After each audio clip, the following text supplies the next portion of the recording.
Bienvenue à tous. Donc nous allons parler du Srimad Bhagavatam.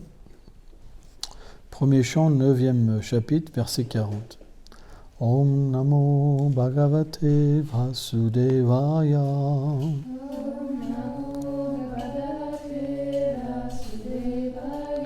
Om Namo Bhagavate Vasudevaya.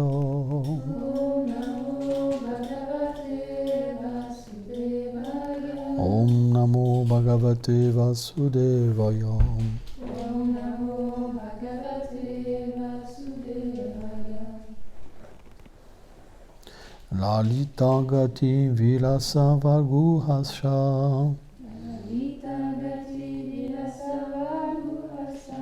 Planayam Nirikshanam Kalpitolum Manaham. Pranaya Nirikshana Kapitolumada. Kritamanu Kritavatyam Hunmadam Daham. Vidanu Kritavatya Umadanda. Prakritim Mangam Kilam Yasya Gopam Vadvam.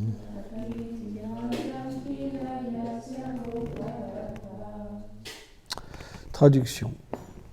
Parce qu'il était épris d'elle, Krishna amena les demoiselles de Vraj à la plus haute position d'honneur par son association. Les gopis jouirent de la vision de son allure charmante, de sa gracieuse union, de son séduisant sourire et de ses regards amoureux. Dans leur folle extase, elles imitèrent certains de ses divertissements. Puis-je avoir une dévotion au pied pareil de lotus de cet amant des gopis de Vraj? Commentaire.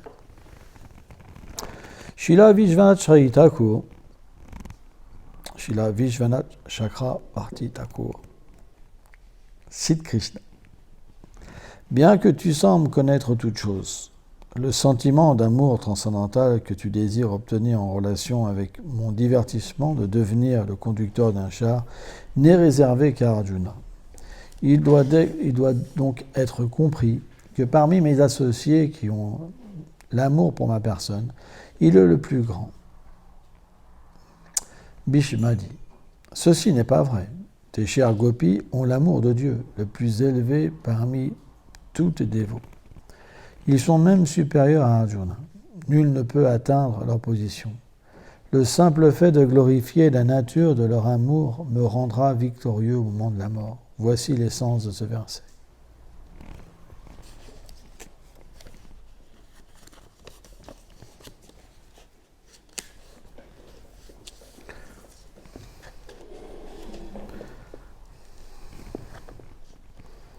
Oma Ganati Vilandasya Ganam Shalam Shalakaya Shakshurumilitam Jina Taismai Shigolavenama Namaum Vishnu Padaya Krishna Prestaya Bhutali Shrimate Bhaktivedanta Swamini Namini Namaste Sarasvati Devi Golavani Placharine Nirveshesha Sunyavadi Plachatare Shatarine.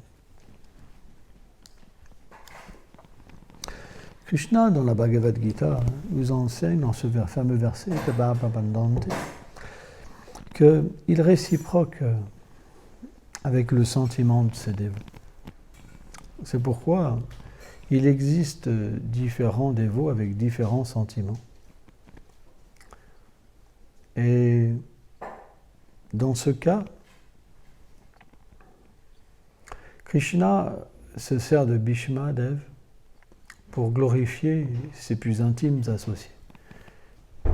Il dit à Bhishma, il dit, Arjuna, il a beaucoup d'amour pour moi. Il est très proche de moi. C'est expliqué que même Krishna, il s'endort parfois en étreignant les pieds d'Arjuna. Et Arjuna, il étreint les pieds de Krishna. Donc il a beaucoup d'amour pour moi, j'ai beaucoup d'amour pour lui. C'est pourquoi sa position, c'est que je suis son cocher. Toi, tu ne peux pas avoir cette position. C'est réservé qu'à Arjuna.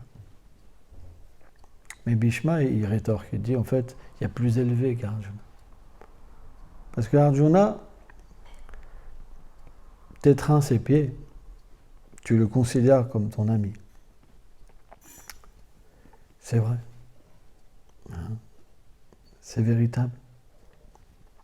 Mais il y a des personnes pour qui tu peux tout abandonner, même ne plus exister. C'est les gopis de Vraj.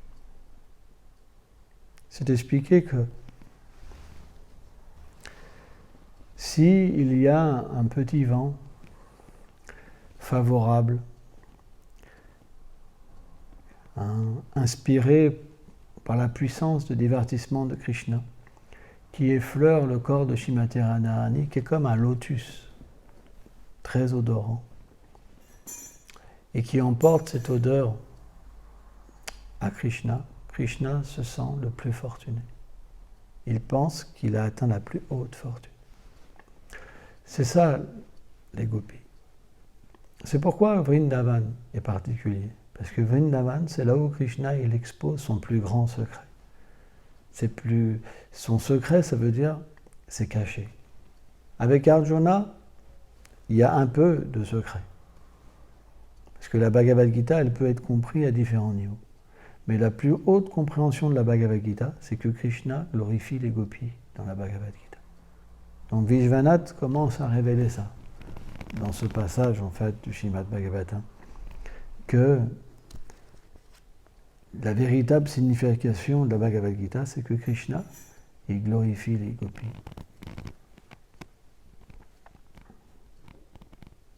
Et ça, c'est impossible à comprendre si on n'est pas un intime associé du Seigneur. C'est impossible. C'est pourquoi Bhishma n'est pas un être ordinaire. Parce qu'il arrive à saisir quelque chose que personne ne peut saisir. En vérité, Seigneur, si tu dis ça, c'est pour exalter les gopis. C'est intéressant. Il y a une petite parenthèse qui dit ça dans La teneur est portée. Et c'est ça qui est merveilleux. C'est que dans le service de dévotion, il n'y a pas d'envie. Bien que c'est des associés spéciaux du Seigneur suprême, il n'y a pas d'envie. Parce que on aime marcher dans les traces de ceux qui ont plus de dévotion que nous. Parce que ce qui intéresse les Vaishnavas, c'est que Krishna soit satisfait. Si quelqu'un a plus de dévotion, Chaitanya Mahaprabhu, dans le 8e verset du Shastaka, il dit, dans l'humeur de Radharani, si tu étreins une autre que moi, mais que ça te donne de la satisfaction, je suis satisfait. Je suis même prêt, Krishnas Kaviraj Goswami, il relate la pensée de Chaitanya Mahaprabhu, on était l'esprit de Radharani, je suis même prêt à devenir sa servante. Mais qu'est-ce qu'on fait dans le monde matériel? Quand quelqu'un a plus de bhakti que nous, ou a une réalisation qu'on n'a pas, on est envieux. Comment c'est possible que cette personne elle a une réalisation, alors que moi, je fais tant de services? Moi, j'ai tout abandonné. Baba, il y a... Le mystère de la dévotion est grand. Qui est qui, on ne sait pas. Qui était qui dans les vies passées, on ne sait pas. C'est impossible à savoir. Seul Radharani sait. On voit dans l'histoire de Shyamananda Prabhu, même les Nityasiddhas, ils sont confus, ils ne savent pas des fois qui est qui. Mais Radharani, il sait toujours. Ce sont les divertissements de Krishna. C'est pourquoi il est très difficile de comprendre les Vaishnavas. Parce que les Vaishnavas ne sont pas envieux. Un vrai Vaishnava, il n'est pas envieux. Si un Vaishnava, il voit des personnes prendre refuge d'une autre personne que lui, il n'est pas envieux. S'il est envieux, c'est qu'il n'est pas pur. Ça arrive. Des fois, quelqu'un peut même être acharya et pas être pur. Et être envieux. C'est comme ça. C'est la nature de ce monde. On ne peut pas faire autrement. Mais s'il n'y a pas de personne pure, est-ce que ça veut dire qu'on laisse tout tomber? Non. Parce qu'on sert le principe. Krishna a dit, on doit servir, on doit être le serviteur du serviteur. Donc s'il n'y a pas de personne complètement qualifiée, c'est pas grave. On sert à l'instruction de Krishna et Krishna nous donnera tout en temps voulu. De toute façon, les Vaishnavas sont là à travers leurs livres. Vishwanath est là, Bhaktisiddhanta est là, Bhaktivinoda Thakur est là, Jiva Goswami, Rupa Goswami, Sanatan Goswami, Prabhupada, Bhaktivedanta Swami Prabhupada, Bhaktisiddhanta Sarasvati Prabhupada, tout le monde est là. On peut servir les Vaishnavas à travers leurs instructions. Mais on doit être un serviteur. C'est important. Parce que c'est l'état d'esprit de Vrindavan. À Vrindavan, on ne fait pas ce qu'on veut. On ne va pas dire à Radharani, là j'ai un plan, il faut que je parte dans un autre pays où je fais. C'est pas possible.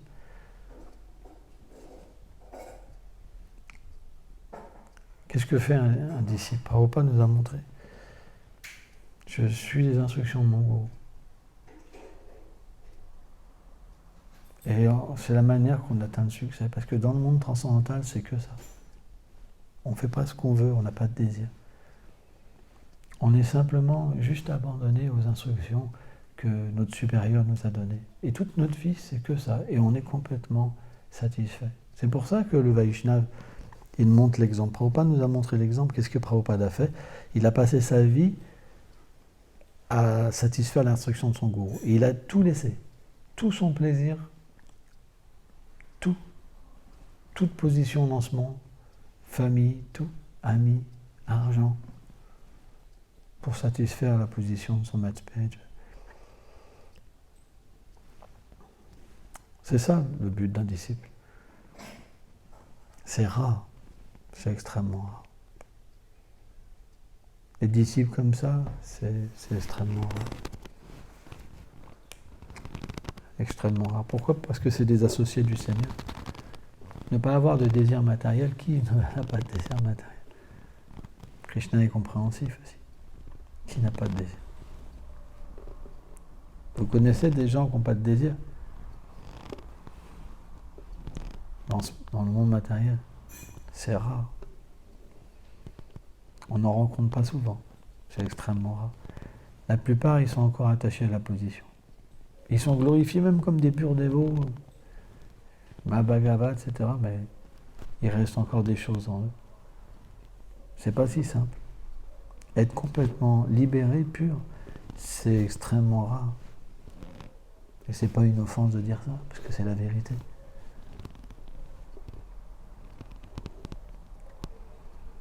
C'est pourquoi on peut être déçu. Et alors? C'est pas grave. On doit continuer. C'est très important. On doit servir. Mais on sert toujours le principe de Shri Guru. Parce que si quelqu'un n'est pas complètement pur, il peut tomber, il peut faire des choses qui sont inconcevables, même pour un Vaishnava. Mais si on sert un gourou, Krishna c'est le gourou suprême. On n'est jamais perdant. Peu importe. Sridhar Maharaj explique que quand quelqu'un est gourou, il y a un principe autre que Jiva Tattva, qu'il est l'âme, mais aussi il incarne le principe du gourou. Mais s'il fait des erreurs, alors Krishna peut se retirer. Lui, il peut perdre cette position. Mais la position de Krishna en tant que gourou, elle n'est jamais perdue. Il suffit simplement de reprendre refuge d'une personne. C'est pourquoi un véritable maître spirituel, il n'amène pas les gens à lui, mais au principe de Shri Guru. Après, parfois les associés du Seigneur, c'est un petit peu différent. Parce que comme ils ont une entité éternelle, et leur principe est parfois différent. C'est-à-dire qu'ils peuvent introduire des gens dans les divertissements à Vrindavan. Donc il peut avoir ce principe, pas simplement de gourou, mais d'ami, d'une profonde complicité entre le maître spirituel et le disciple. Car les associés du Seigneur peuvent véritablement introduire les gens dans la demeure de Krishna.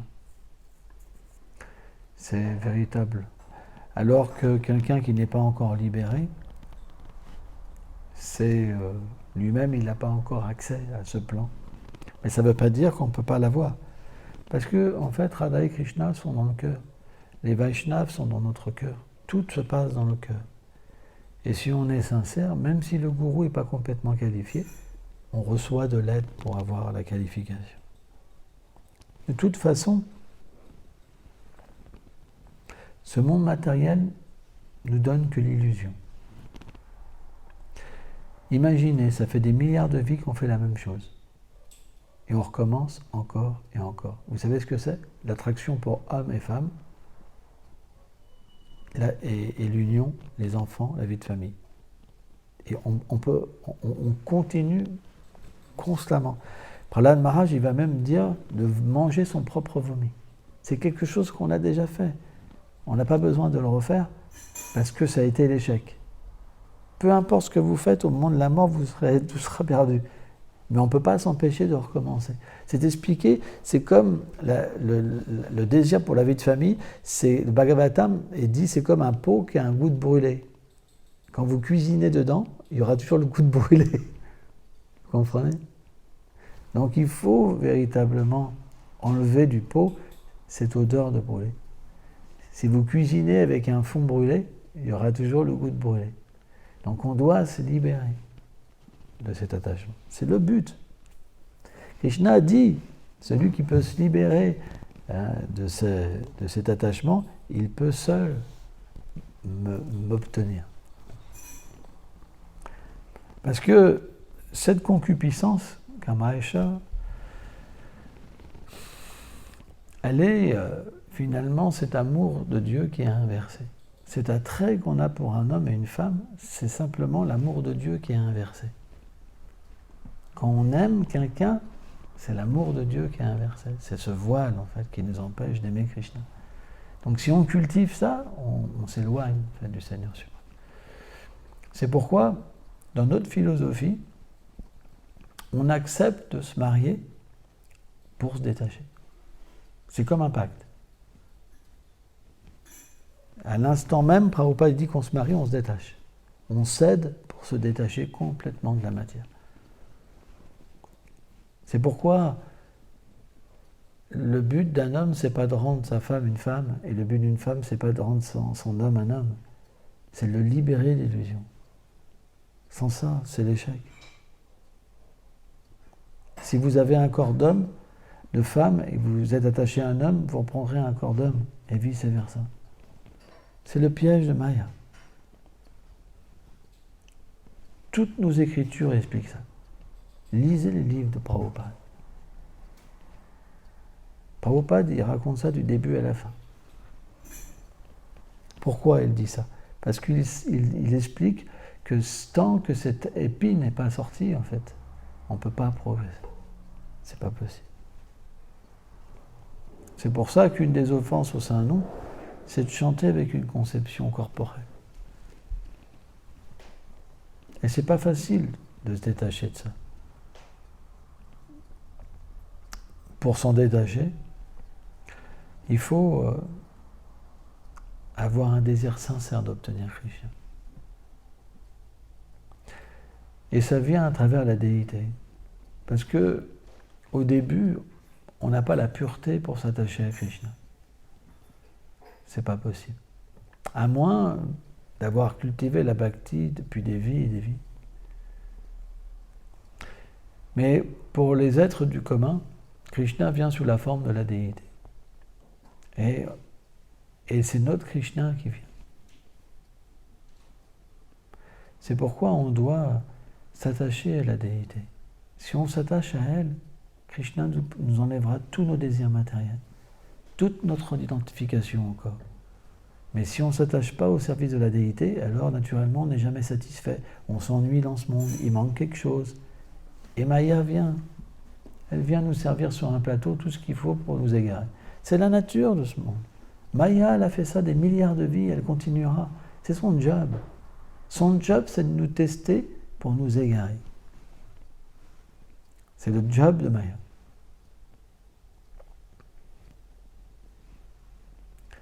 Mais lorsqu'on devient vraiment prêt, même si Maya nous propose... Bodhayan Maharaj, une fois, il avait dit, il avait parlé à Yashodhulal, il disait, même si je lui donnais tout l'argent du monde, il ne fumerait pas une cigarette. Il avait dit ça, Bodhayan Maharaj. Vous vous rappelez? Il était en train de traduire ici. C'est la nature d'un dévot. Un dévot, il n'a plus de désir. Peu importe ce que Maya me présente, ça ne peut pas me toucher. Je me rappelle une fois, Guru Das, un disciple Prabhupada, était venu me voir à la boutique. Il faisait un business d'or. Il m'avait montré une pépite. Et je lui ai dit, ouais. Il me faisait le regarder pour m'attirer. Et je lui disais, moi, ça me fait rien du tout, ton truc. Tu vois. J'avais trouvé ça bizarre. Tu vois. Il faisait du business. Il voulait me captiver avec de l'or. J'ai rigolé. Toi. Et après, je lui ai fait la morale. Parce que ça m'a attristé quand même. Un des premiers disciples, Prabhupada, il débarque à la boutique avec un business. Il voulait m'ensorceler avec de l'or. J'ai rigolé. Toi. Je me suis dit, c'est pas possible quand même. Ça, c'est une histoire vraie. Hein. Il y a, je sais pas, une dizaine d'années, ça.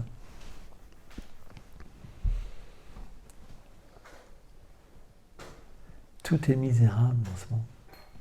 Mais tant qu'on n'a pas vu Krishna, traduit par les Plastena, on est obligé d'être attiré. On est obligé d'être illusionné. C'est pour ça, parfois, des gens disent, j'ai vu Krishna, mais ils n'ont pas vu Krishna. Quand vous avez vu Krishna, vous ne pouvez plus être illusionné. C'est comme Parikshit. Parikshit, il cherchait Krishna partout. Parce que même si vous approchez de quelque chose, à un moment, vous dites, c'est pas Krishna. Et vous repartez. Parce que c'est la nature de ce monde. C'est la nature d'un dévot. Un dévot, ils ne peuvent pas faire autre chose que d'aimer la vérité. C'est la nature des Vaishnavas. C'est pourquoi, par exemple, il y a une personne qui m'attaquait un petit peu sur Internet. Il me parlait de filiation spirituelle authentique, par exemple. Mais je lui disais, tu sais, quelqu'un peut être acharya et pas être un pur dévot. Quelqu'un peut être nommé par un autre Vaishnava et pas forcément être un pur dévot. On a vu par exemple Prabhupada. Prabhupada, il a nommé des personnes. Alors maintenant, il y en a qui disent, ouais, mais c'est Prabhupada qui les a nommés, c'est absolu. Pourquoi maintenant vous leur cassez du sucre? C'est l'instruction du gourou, et pourtant ils sont tombés.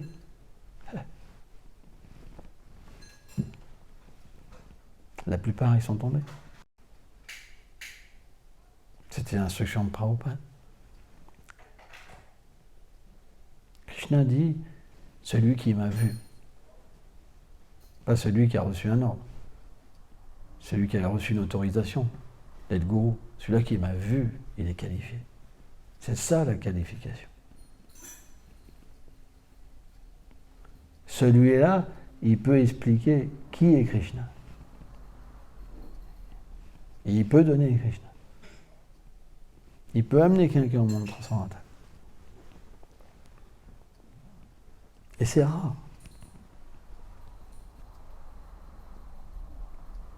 Et c'est rare. C'est pourquoi, quand Krishna a dit ça dans la Bhagavad Gita, ce n'est pas une phrase au hasard. Ce n'est pas une belle parole. Krishna, il sait, le Seigneur lui-même, il sait que si quelqu'un ne m'a pas vu, il peut tomber. Il peut tomber. Parce que son désir, il ne sera pas plus puissant que ce que Maya va lui proposer. S'il m'a vu, il peut tout conquérir. L'attrait d'une femme, tout, toutes les richesses, les positions. Il peut tout être complètement protégé dans toutes les circonstances. Parce que son souvenir, il est sur un autre plan. Rien qu'une fois, l'expérience de Krishna. Qu'est-ce qu'il va penser à la fin de sa vie, cette personne qui a vu Krishna? Il va vouloir avoir une belle maison, des beaux enfants, une belle femme, non. Toute sa vie, il a attendu pour revenir, pour revoir Krishna. Donc il obtiendra Krishna. Mais si on n'a pas vu Krishna, il faut faire attention. Il faut cultiver la relation avec Krishna. Pour faire voir à Krishna, c'est toi que je veux. Même si je ne t'ai jamais vu encore, c'est toi que je veux. Et Krishna fera les arrangements pour qu'au moment de la mort, il vienne. Mais ça veut dire un sacrifice. Et le sacrifice, on ne peut pas se dire, moi je vais faire comme je veux, c'est pas ça un sacrifice. Un sacrifice, vous recevez l'instruction du gourou, comme Prabhupada. Ça c'est un vrai sacrifice, parce que ça ne vient pas de vous. Ça vient de là-haut. Si vous faites la mission du gourou, automatiquement c'est le sacrifice. Si vous faites votre mission, qui vous dit que c'est un vrai sacrifice? C'est pas si simple. Vous comprenez? À quel point ça va être un sacrifice? Puisque ce que vous n'aimez pas, vous le ferez pas. Et ce que vous aimez, vous allez le faire. Sans ça, il faut être un pur dévot. Il faut que Krishna nous dise, là, ça va pas, il faut que tu fasses comme ça. Là, ça va pas, il faut que tu fasses comme ça. Là, ça va pas. Sans ça, vous ne pouvez pas. Vous allez dans votre sens. Il ne peut pas avoir un sacrifice total. C'est pas possible. S'il n'y a pas un sacrifice total, vous n'obtiendrez pas Krishna. C'est pour ça qu'on a besoin du gourou. Il y a des personnes, ils veulent le gourou 10%, pas dans leur vie ou quoi que ce soit, mais tu ne peux pas avancer. Tu peux pas. Il n'y a pas de sacrifice. Tu vis ta gratification des sens. Tu vis ta petite vie dans ton petit royaume, il n'y a pas de sacrifice. Des gens qui ont des paroles comme ça, c'est des tricheurs. Ils n'ont pas compris notre philosophie.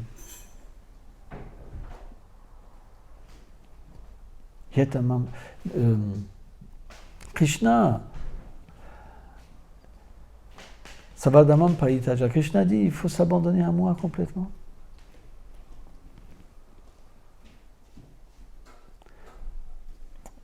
C'est pourquoi, si le gourou n'est pas pur, on va rencontrer des problèmes.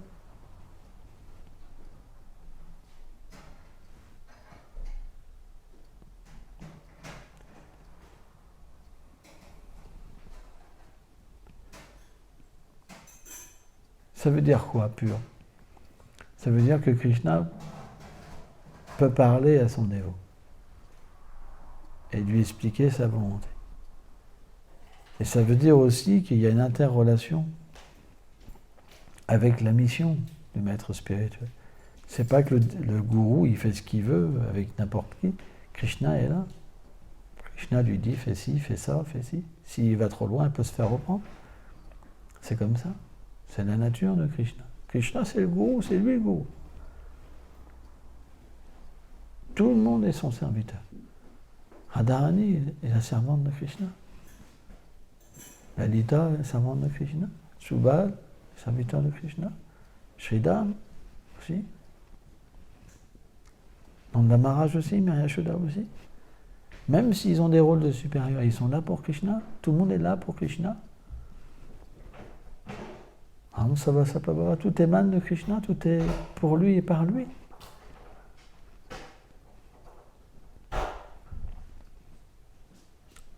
Donc on doit, comment dire, essayer de comprendre notre situation avec le maître spirituel. S'il n'y a pas de gourou, c'est notre philosophie. Alors tout le monde n'aime pas ce genre de philosophie, mais qu'est-ce qu'on peut faire? C'est notre philosophie, c'est la philosophie védique. C'est pour ça qu'un Vaishnava, il est toujours accompagné. Toujours. Il a toujours un protecteur. C'est la nature d'un Vaishnava. Il n'aime pas être tout seul. Il aime être protégé. Jamais il va prendre de décisions seul, des grosses décisions, tout ça. Bah, bien sûr, il peut se dire aujourd'hui, qu'est-ce que je vais manger? Il a le droit quand même. Hein? Mais des grosses décisions, jamais il prendra une grosse décision seul. Krishna est toujours là. Les Vaishnavas sont toujours là. Parce que c'est un serviteur. Jamais il va dire je vais faire ci, je vais faire ça. Non, jamais. Il va se référer à une conception supérieure. Et l'ordre descend. Et à ce moment-là, Ça reste le serviteur du serviteur, tout le temps. Et il est heureux comme ça à servir. Et c'est beau.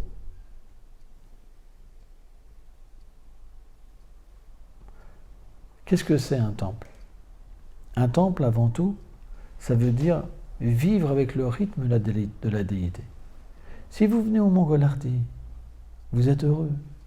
Si vous venez à l'ouverture des rideaux, vous êtes heureux. Au Guru Puja, vous êtes heureux. Mais il faut venir avec le bon état d'esprit. Si vous venez simplement comme un rituel, sans joie, sans rien comprendre, ça ne marche pas. Il faut le désir d'établir une relation. Il faut être heureux d'être là pour eux. Il faut les aimer. Ouvrez votre cœur. Soyez des dévots.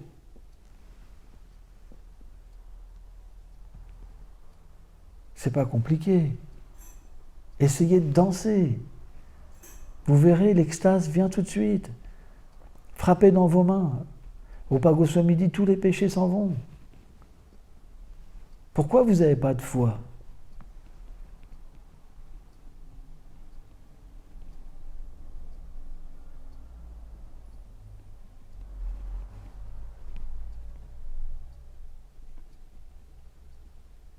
On devrait avoir la force de se lever le matin. Il faut se battre. Maya est puissante. Votre bhajan tout seul, ça ne marchera pas dans votre chambre. Vous n'avez pas de bhakti encore. Vous n'avez pas de relation. Ça ne marche pas. Votre relation, ça se passe ici. Krishna, il est là. Il fait son divertissement là, dans le temple. C'est ça que vous avez besoin pour évoluer. Sans ça, vous vous trichez vous-même. Je vois des dévots qui essayent par eux-mêmes d'atteindre la réalisation spirituelle. Il faut avoir foi dans ce que nos acharyas nous ont donné.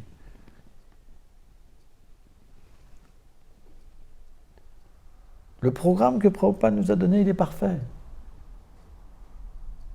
C'est sa miséricorde. Si vous suivez, vous progresserez. Vous retournerez à Krishna. Si vous faites votre truc, non, ça ne marchera pas. Ce n'est pas votre petite force spirituelle. Vous allez avoir une petite extase de temps en temps, et le reste, vous allez briser les principes et faire n'importe quoi de votre vie. Il y a des symptômes. La force, on la reçoit en suivant un gourou. Pas en suivant notre propre humeur. C'est pas vrai. On voit les dévots, ils font juste ce qu'ils ont envie de faire. Ils ne progressent pas. Ils ont des tas de problèmes. Pas de goût. Ils cassent les principes. C'est pas normal. C'est pas normal. On devrait toujours être protégé. On devrait toujours avoir une connexion. Si on casse les principes, c'est qu'il n'y a pas de connexion. Bhakti Pramod Puri Maharaj disait que même pour une cigarette, on casse la relation avec le goût.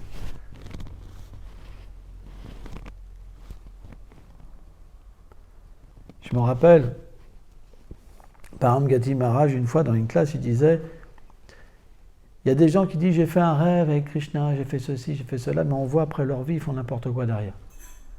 Il dit, ça, on n'accepte pas. Il faut déjà suivre des principes. C'est notre philosophie. Moi, c'est ce qu'on m'a appris. Donc, j'apprends ce que j'ai appris.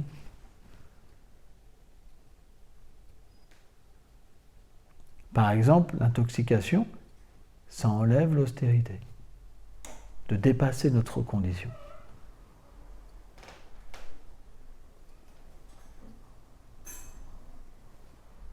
Si on casse les principes, en fumant de la drogue, des cigarettes, on ne peut pas aller au-delà de notre condition. On sera toujours tributaire de notre condition.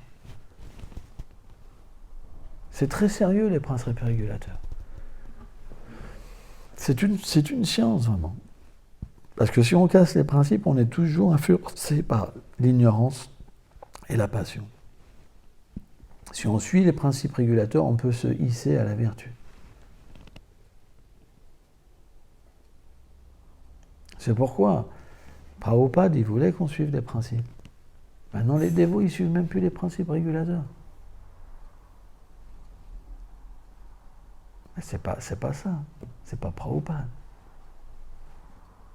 Ils parlent de Prabhupada. Ils aiment Prabhupada, mais ils ne suivent pas les instructions de Prabhupada. Prabhupada, il a dit quoi? Qui sont mes disciples? Ceux qui suivent mes instructions. Pas forcément ceux qui sont dans mon mouvement, mais ceux qui suivent mes instructions. Ils se réclament qu'ils aiment Prabhupada, ils ont 70 ans, ils courent après des jeunes filles de 30 ans, de 25 ans.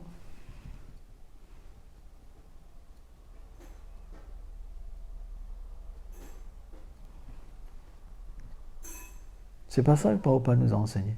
Prabhupada, plusieurs fois dans ses livres, à 50 ans, on devrait renoncer. C'est ce que Prabhupada nous a enseigné. Ça apparaît au moins une dizaine de fois dans ses livres. Quand quelque chose apparaît plusieurs fois, c'est quelque chose d'important. C'est une injonction des Védas. Qu'à 50 ans, on devrait se détacher. Mais ces personnes-là, ils aiment tellement Prabhupada, mais à 70 ans, à 60 ans, ils sont toujours attachés au temps.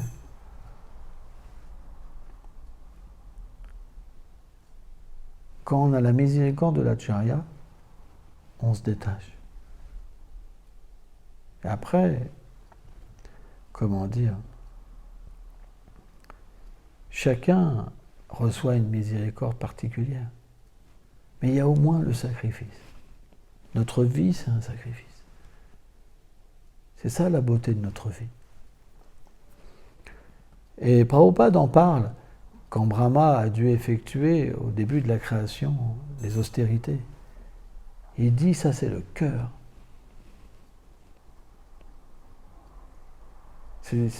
Sans sacrifice, il n'y a pas de Krishna, il n'y a pas de réalisation, on n'obtient rien. Notre vie c'est un sacrifice. Chez Dharmaraj, j'explique, Maya Yashoda, pour juste essuyer une goutte de sueur de Krishna, elle est prête à mourir des millions de fois. Alors on ne peut pas imiter Maya Yashoda, mais on peut se battre.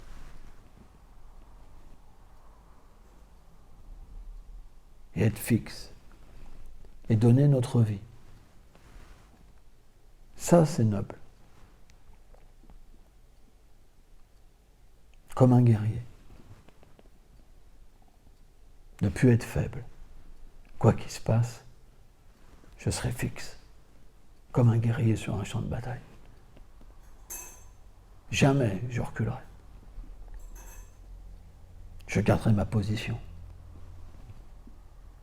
Prabhupada dit l'honneur d'un disciple,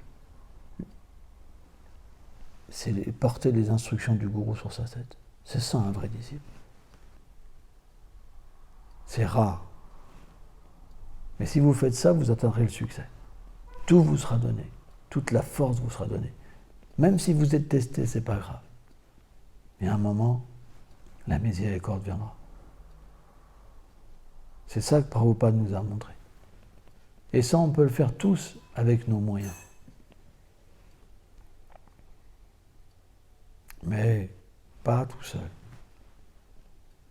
Tout seul, on obtient juste l'action intéressée, les fruits du karma.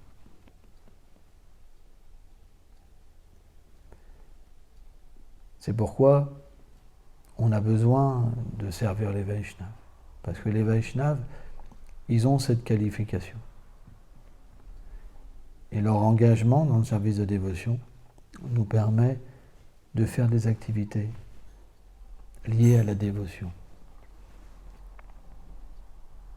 C'est pourquoi Krishna dit « Ma véritable adoration, c'est celle de mes dévots. Celui qui pense me servir directement, il n'est pas mon dévot. » Adi Purana. Mais celui qui sert mon dévot, il est mon dévot. C'est pas pour rien que Krishna dit ça. Si vous regardez Krishna, il est sur les genoux de qui? Maya Yashoda. Il va vous dire, il faut demander ma permission à ma mère. Krishna ne viendra pas sans la permission de son dévot. Et le problème, c'est que souvent les dévots veulent Krishna directement, sans la permission d'un Vaishnava. Et ça ne marche pas. Ça ne marche pas.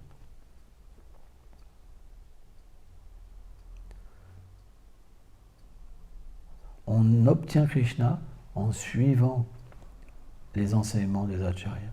Ici, on suit la sadhana de Prabhupada.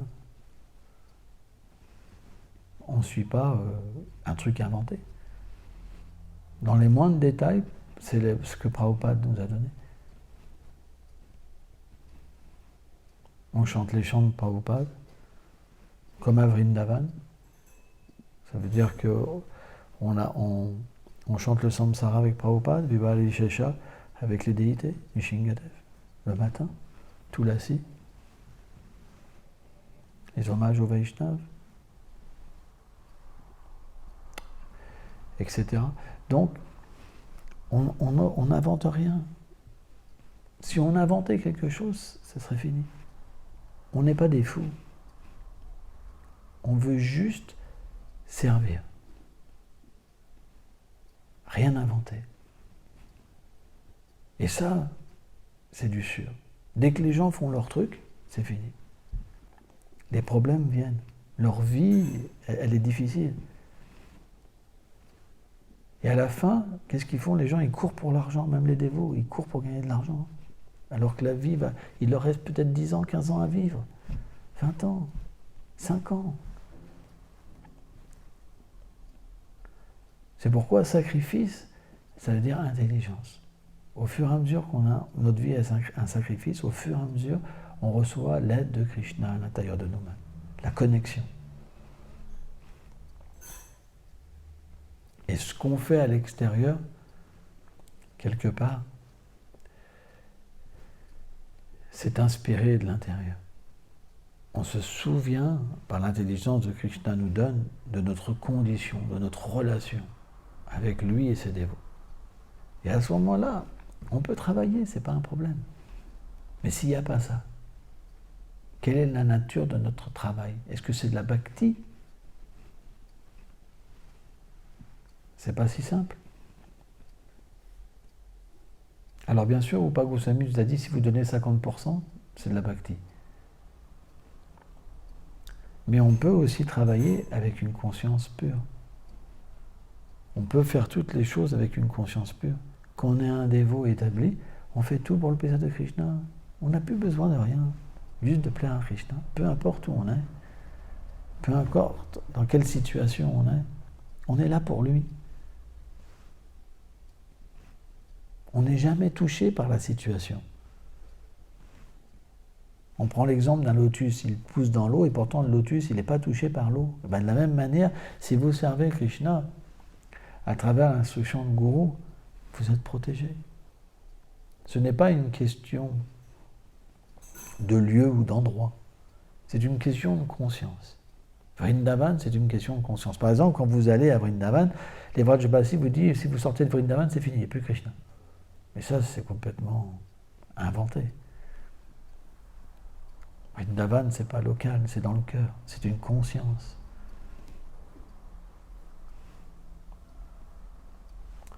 Donc, on doit véritablement avoir cette notion de sacrifice. Notre vie, ça doit être un sacrifice. Si vous avez ça dans votre cœur, Krishna sera toujours là pour vous aider. Parce que quand vous avez des baisses, il va vous aider pour que vous reveniez au maximum. Il devient comme un entraîneur. Il va lui-même vous coacher. C'est le meilleur coach, Krishna. Il va vous inspirer. Il fera les arrangements pour que vous puissiez continuer. Mais si vous n'avez pas cette aide, et en plus que vous délaissez le maître spirituel, alors vous êtes livré à vous-même. Et là, il y a une perte de bhakti. On casse les principes régulateurs, on ne chante pas tout le temps, et finalement, on va essayer de trouver une situation qui nous ressemble.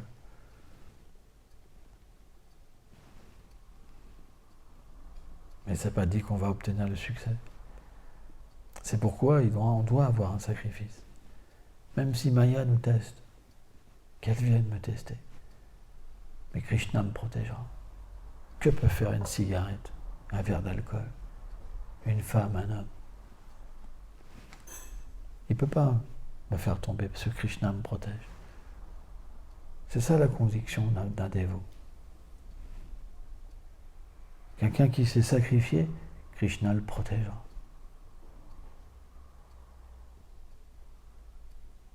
Le gars, Krishna explique que je le maintiens, je pourvois. Tout ce qu'il a, je le conserve et je lui donne tout ce qu'il a besoin. C'est Yoga-kshema. C'est le vœu de Krishna de protéger son dévot. C'est pourquoi un dévot, qu'est-ce qu'il a besoin finalement? Rien. Tout ce qu'il a envie, Krishna lui donne, il a besoin de rien, sauf Krishna, c'est tout, Krishna. Besoin de rien, tout est trop petit, tout est imparfait. Ce sera toujours la même chose. Maya nous fait croire que c'est nouveau. Les gens pensent, quand ils se voient, qu'ils sont toujours connus, etc. C'est juste l'énergie matérielle. Maya, elle est puissante, elle ensorcelle les gens, mais vraiment ensorcelée. Les gens deviennent attachés. C'est juste une illusion. Combien de personnes sont tombées amoureux d'une autre personne qui voulait tout sacrifier, aujourd'hui ils se désestent? C'est des relations illusoires à travers le corps. C'est pourquoi, quand on devient désillusionné, on cherche à établir une vraie relation. Et ça, c'est possible à travers le service de dévotion, à travers l'adoration de la déité, à travers le chant des saints noms. C'est possible. À travers le service aux dévots, à travers le fait de servir la mission. Tout ça, c'est possible. Et même si on a du mal, même si on est faible, on peut toujours à tout moment faire ce vœu. Qu'à partir de maintenant, c'est fini. Je ne laisserai pas la tentation me prendre et cette faiblesse de dire c'est pas grave, on peut être comme ça et comme ça. Les écoutez pas, tous ces dévots qui sont déchus finalement, qui suivent rien et qui vous vont dire bah, moi j'ai pas besoin de ça, c'est du fanatisme. Ils ont toujours le même discours, c'est des fanatiques. Mais en fait, c'est parce qu'ils sont faibles. Et ils veulent légitimer leur faiblesse. C'est pas du fanatisme, c'est les instructions des acharyas. Sans ça, qu'est-ce qui reste? Il n'y a rien.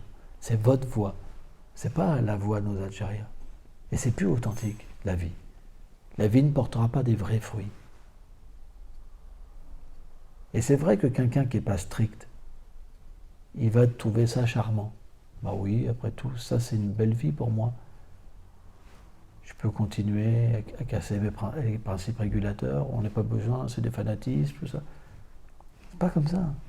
Moi j'en ai connu tellement. À la fin, ils mélangent même des voix ensemble, etc.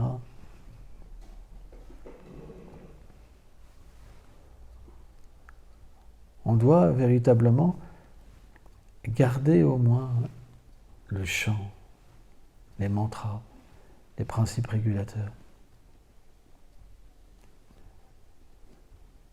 Étudier, être engagé dans le service, c'est important. Et graduellement, on pourra progresser. Merci beaucoup.